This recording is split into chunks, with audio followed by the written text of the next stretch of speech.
वध कर किया है। और कैसे किया है? तस कही हो जस के प्रेरी।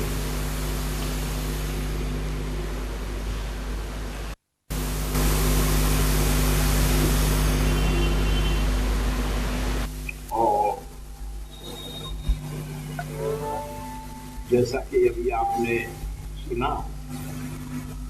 कि गोस्वामी तुलसीदास के सामने कठिनाई ये थी कि उन्हें 4 आचार्यों का मत एक जगह पर उपस्थित करना था और एक दूसरे का विरोध न होने पाए, क्योंकि वेद के 3 सिद्धांत हैं, कर्म, उपासना और ज्ञान। तो मानस के 3 घाटों पर तो कर्म के वक्ता, ज्ञान के वक्ता और उपासना के वक्ता, तीनों वक्ता बैठे हुए हैं। और दैन्य घाट जिसे गौ घाट कहते हैं, प्राचीन जितने भी कुंड अभी भी ब्रज में मिलते हैं, तो दक्षिण में जो वो स्लोप होता था, तो कहते हैं वो दैन्य घाट जो है वहाँ गोस्वामी जी महाराज बैठते हैं। किसकी कृपा से? गोस्वामी जी कहते मैं पुण्य निज गुरु सन सुनी कथा जो सोकर। यानी मानस को आप देखेंगे तो गुरु महिमा से प्रारंभ होकर गुरु महिमा पर ही जाकर के बात हो। हम किसी के होके ही कुछ प्राप्त कर सकते हैं। किताबों से ज्ञान नहीं मिलता है, ज्ञान प्राप्ति का साधन है पुस्तक, लेकिन गुरु बिन होई की ज्ञान। और गोस्वामी तुलसीदास जी महाराज कहते हैं कि कर्म घाट पर मैं जुगल मुनिवर्य जो याज्ञवल्क्य और भरद्वाज हैं, मैं उनकी बात आपको कहता हूँ। यानी उन्होंने दक्षिण घाट की कथा को पश्चिम घाट पर बैठे हैं याज्ञवल्क्य और भरद्वाज, अपनी कथा उन्होंने उस घाट को समर्पित कर दी।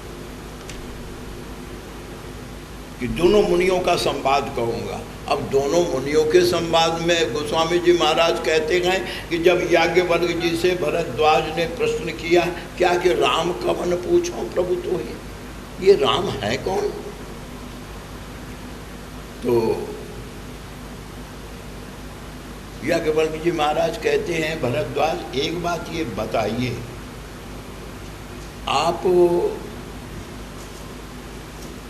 प्रश्न कर रहे हैं या आपकी ये जिज्ञासा है? प्रश्न और जिज्ञासा में फर्क है।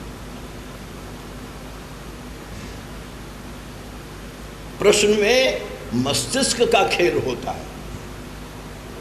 इंग्लिश में एक कहावत है कि a man convinced with logic is still of same opinion. जब तक हृदय स्वीकार नहीं करे। तो याज्ञवल्क्य जी महाराज कहते हैं कि महामुनि ये बताइए, जब भगवान राम 14 वर्षों को जंगल आए थे तो एक रात आपकी कुटी में रहे थे? भरद्वाज बोले हाँ महाराज। और आपने उनसे कहा था कि हे राम, आज आपको दर्शन करके सफल तप तीर्थ त्यागू, मेरा त्याग तीर्थ तपस्या सब सफल हो गया, राम तुम्हें अवलोकत आजू। बोले जरूर कहा था। तो फिर मुझसे गलत क्यों पूछते हो कि राम कवन? जब तुमने स्वयं राम को स्वागत किया, आतिथ्य किया,